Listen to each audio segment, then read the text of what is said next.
įrašinėti pradėsim. Recording. Tai labas rytas, Jūrate. Labai smagu tave čia matyti. O dar labiau smagu džiaugtis tavo rezultatais kartu. Tik pasakysiu, kad Jūratė lieknėja kartu su mumis nuo vasaros. Ir labai džiaugiamės jos rezultatais. Žinau, kaip yra smagu tuo dalintis. Taip paprašysiu Jūratė tavęs pasakyti, papasakoti trumpai arba kaip tau išeis. Kaip tau sekėsi, pasakyti, kiek kilogramų atsikratėjai ir trumpai papasakoti, nuo ko viskas prasidėjo ir kaip yra dabar. Labai sveiki. Ir man irgi yra labai malonu, kad man vis dėlto pasisekė, kad aš nusprendžiau dalyvauti šitokiam dalyke ir kad pasisekė tikrai sulieknėti gan daug. Kaip bebūtų, ko gero, mes kiekvieną bandėme vieną dietą, nors turbūt nuo vien tik to žodžio, kai mes norime daugiau valgyti. Asmeniškai, jeigu pasakau, kad aš laikau dietos, tai norisi daugiau valgyti. O šičia buvo žodis programa ir man asmeniškai veikia kažkaip tai kitaip. Tai ne dieta, tai programa, aš kažką tai darau. Jau kai svėriau virš 100, buvo 103 kilogramai, tai visas tas svoris spaudė ne vien tik kūną, bet ir ko gero smegenis. Buvo labai sunku, tokia kaip ir depresija gal užėjusi, kad žiūri į save ir į kalną mėsos ir užburtas ratas, nežinai kaip išeiti. Ir tada aš susirasdau Mokinkimės lieknėti. Nors aš žinojau prieš 2 metus, turbūt nuo pat pradžios, buvau pakviesta į tą grupę, bet tuo momentu, ko gero, man dar nereikėjo, dar reikėjo priaugti truputį, kad pasiryščiau, kai pasirašyti šitai avantiūrai, kaip aš pati savo sakau. Ir nieko negalvodama aš susiradau Ritą Milanavičienę ir pasirašiau šitai programai nieko negalvodama, nes tai jau buvo dugnas. Aš daugiau nenorėjau storėti ir nenorėjau taip jaustis blogai. Tai va, nuo birželio mėnesio, nuo birželio galo iki dabar aš numetusi, ko gero, 29 kilogramus jau. Tai va šitos dalies aš labai ilgai laukiau, galvojau, tu nuo jos pradėsi, taip, labai džiaugiamės, tai beveik 30 kilogramų, puikiai savijauta, puikiai išvaizda, dėl ko mes labai ir džiaugiamės. Ir tada papasako gal tą pačią pradžią, tas pirmas dienas, kurios dažniausiai visos sako būna sunkiausios. Kaip tau buvo ta pati pradžia, kai jau tu pradėjai? Kažkaip tai įdomiai, ko gero, pradžia man buvo lengvesnė negu vidurys, nes kaip bebūtų, tai yra pradžia ir kažkas naujo, ir vis įdomu, kas bus toliau. Turbūt, ko gero, pirmos 10 dienų buvo visai gan lengvos, o paskui jau pradėjo man ten, gal aš kam iš tą galerą ėjau, gal čia aš viską mesiu, nesvarbu, kaip aš atrodau, bet kai pajauti, kad nustoja kelėnai skaudėti, užlipi namo į 5. aukštą visai neuždusdamas, tai pagalvoji, kad jeigu aš jau esu čia, pasiryžus tai padaryti, reikia padaryti iki galo. Pradžia man nebuvo sunki. Visumoje man, ko gero, vidurys buvo daugiau sunkesnės negu pradžia. Bet, ko gero, kiekvienam skirtingai. Nes aš buvau labai pačioj pradžioj, taip, kaip gerai, aš kažką tai darau, kažkas keičiasi nuotaika ar savijauta, o galų gale, jeigu ten 1 centimetras nuo liemens nukrito, tai taip. Matėm, žinom, kuo tai baigėsi paskui. Taip. ko gero, man buvo va, toks užėjęs vidury, tai buvo ko gero po porą mėnesių, kad aš sakiau, ne, gal aš viską spjausiu ir valgysiu aš tą duoną su sviestu ir pyragėlius, bet ko gero tai buvo lūžis, ko paskui nelabai norėjosi jau. Ir tada gal papasakok, su kokiom viltim, tikslais ar kažkuo taip, kokiu atėjai, vis tiek mes ateinam, įsivaizduojam, kad nors 10, nors 15, o jeigu jau tiek, tada jau, o jau šitiek tai jau ne man, nes jau aš tą dariau, jau žinau ne taip. Tai vat su kokiom tu tais tikslais atėjai pas mus? Labai, žinokite, net nežinau, ką žinote, labai yra sunku pasakyti, su kokio aš tikslu atėjau, aš tiesiog nėriau į vandenį. Nėriau į vandenį nieko negalvodama. Kai buvo tartasi, kaip buvo kalbėta, tai, gerai, būtų labai jau gerai sverti 85 ir jau ten būtų kalno viršūnė užlipta ir būtų labai gerai, bet dėja, kai atėjo 85, savaime tai gal 80, po 80 tai gal 76, taip kažkaip tai tiesiog užkabina, gal dar kilogramą. Ir jau savaime nesikoncentruoji, kad ten kažko nevalgyti, bet tiesiog jau gyveni tame, toj rutinoj. Automatiškai kažko nesinori, automatiškai jau žinai, ką daryti, po ko. Ir taip, labai labai džiugu, kai ant svarstyklio atsistoji ir pamatai, kad nors 100 gramų šitą nukrito. Aš esu labai patenkinta visų rezultatų, esu pati savimi patenkinta, kad vis dėlto aš pasiryžau tai padaryti. Nes jausmas, ko gero, vidinis yra daug svarbesnis, nes jautiesi visai kitaip. Žinoma, ir mes irgi labai džiaugiamės visų, tai žinoma ir tavo rezultatais. O gal gali dar papasakoti, tu truputį užsiminėjai apie tuos sunkumus, tada kas programai buvo tau sunkiausia? Oi, sunkiausia turbūt buvo kokteiliai.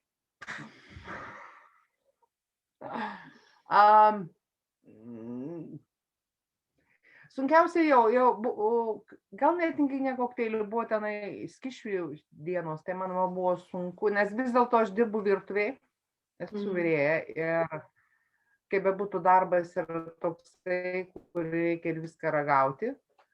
Nepadeda lieknėjimui, tai tikrai. Tikrai nepadeda lieknėjimui, bet bandėm kažkaip tai įsisukti iš viso to, bet ko gero man sunkiausiai buvo tos skysčio dienos. Ir buvo tokie momentai vakarais, nes vakarais aš užsiėmu visokiais rankdarbiais ir tas buvimas toj terpėj priverčia pagalvoti, kad visai būtų neblogai kokį saldainį suvalgyti ar kažką tai pakramtyti. Tas toksai netgi įprotis nevalgyti, bet būtent dabar aš kažką tai darau ir aš tiesiog norėtųsi ranka, kad nuslystų ir kažką tai įsidėti burną. Bet dėja, mes tai pakeitėme arbatą, žolelių, arba šiltų vandeniu. Tarp kitko, visoje to programoje aš labai daug gėriau šilto vandens. Ne karšto, bet tik šilto vandens. Kažkaip labai gerai toks jausmas, kad viską išplauna iš tavęs. O jeigu dar ir pagalvoji, kad vandenėlis, arba paprašai vandenėlį, prašom išplauti viskas, kas nereikalinga, tai man atrodo, kai šitą mūsų smegenys taip ir veikia. Aš taip galvoju. Tai turbūt taip ir yra panašiai, taip tikrai ir yra, nes tikras įrodymas, kad galima dirbti virtuvėj, kad galima lieknėti, kad galima pasiekti savo ir dar ta dalis, kad sportuoti patvirtinsi nereikėjo, kad galima svorį numesti taip šauniai per tokį laiką ir gal papasakok tada, kaip tavo su sportu draugystė, kokia tai buvo. Man buvo labai keista, kad taip kitko, net nebuvo galima sportuoti, nes šiaip tai, kaip ir visi visur teigia, kad reikia sportuoti ir svoris nukris. Sportuota daug ir visą likusį, bet tas svoris nekrito. Aš dariau mankštą rytais, 5 Tibeto pratimus, bet sušiausiai yra tiesiog tempimo ir čakrų subalansavimų. Tai toks sportas buvo labai minimalus, kad ryte įsitampyti prieš darbą, bet... Na, tai taip, nebuvo kardio, sakykime. Taip. Nebuvo kardijos. Aš galvoju, kad mano kardija buvo, kai šito darbo metu, kai mes suminam per dieną apie 10 km bevaikščiodami, bet ir stendami iš vieno galo virtuvės į kitą. Tai bet visas mano toks sportas buvo, kad mano darbo diena yra ant kojų ir vaikščiojimas pirmyn atgal. Darydavau teisingai, dar rytais, kaip jau išeidavau. Ne visada išeidavo tai, bet ryte atsikėlusi, jeigu anksčiau atsikeldavau prieš darbą, tai išeiti į parką pasivaikščioti, ypač buvo vasaros metas, geras oras, pasivaikščioti parke valandą pusantros. Nelabai sparčiai, bet eiti ir dar stengdavausi ant žolės eiti basa, kad įsižeminti ir atiduoti viskas, kas nereikalinga žemė. Tas toksai buvo toks malonus, kai šitą rytinis po rytinio pasivaikščiojimo labai taip, tada ir pusryčiauti norisi ir toks gyvesnis jausdavus, gyvesnė. Na, turbūt visiems toksai sportas parke, ant žolytės yra daug malonesnis negu salėje su intensyvus ėjimas, bėgimas, na, nesvarbu, tai tiesiog noriu tik pasakyti, kad galima tokių puikių rezultatų pasiekti, neprakaituojant salėje, o kaip Jūratė ir sakė, pievoje ant žolytės. Tai va. Tai dar kartą džiaugiamės tavo rezultatais labai ir gal tada papasakok ar pasakyk, pasidalink savo patirtimi tiesiog nuoširdžiai, ką tu galėtum patarti tom, kurios kaip ir tu žino, kažkas yra, bet gal ne man, gal dar pasiauginsiu svorį, ką tu pasakytum tom, kurios dar abejoja, kurios dar negali apsispręsti, ar jau joms laikas, ar dar ne.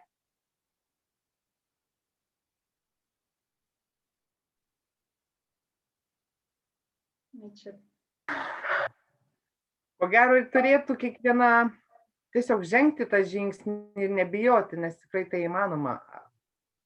Aš pati prieš 2 metus netikėjau ir sakiau, kad čia ne man. Aš visai gerai atrodau, o koks skirtumas, kas ką galvoja apie mane, bet iš tikrųjų, ką mes pačios galvojame apie save ir, tiesiog reikia pabandyti ir kai pajunti, kad tai vyksta, tai yra stebuklas.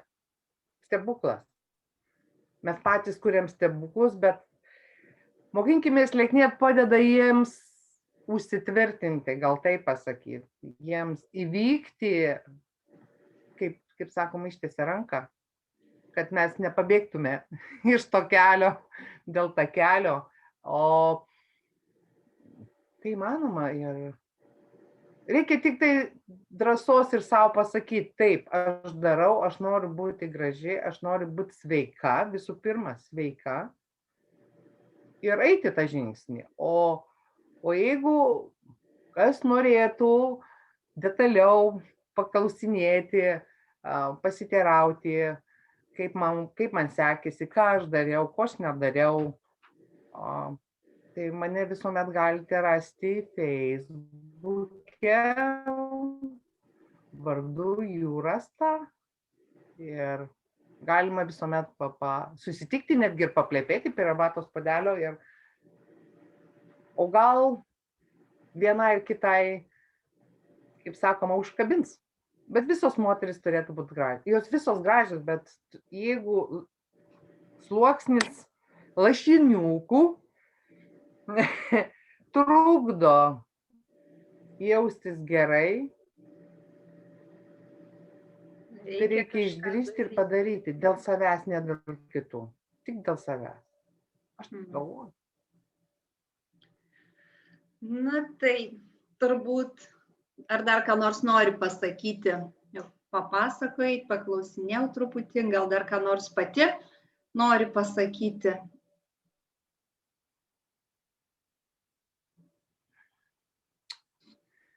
Nu, yra toks pasakymas, kad žolė žalesnė kitoj pusėje tvoros, bet mes galim pasidaryti tą žolę žalę savo pusėje tvoros, nes taip,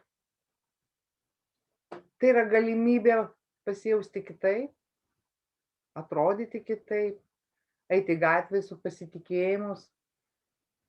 Ir labai smagu, kai atsisuka žmonės į gatvę ir pasižiūri, nesupranti, nes niekas nepasikeitė.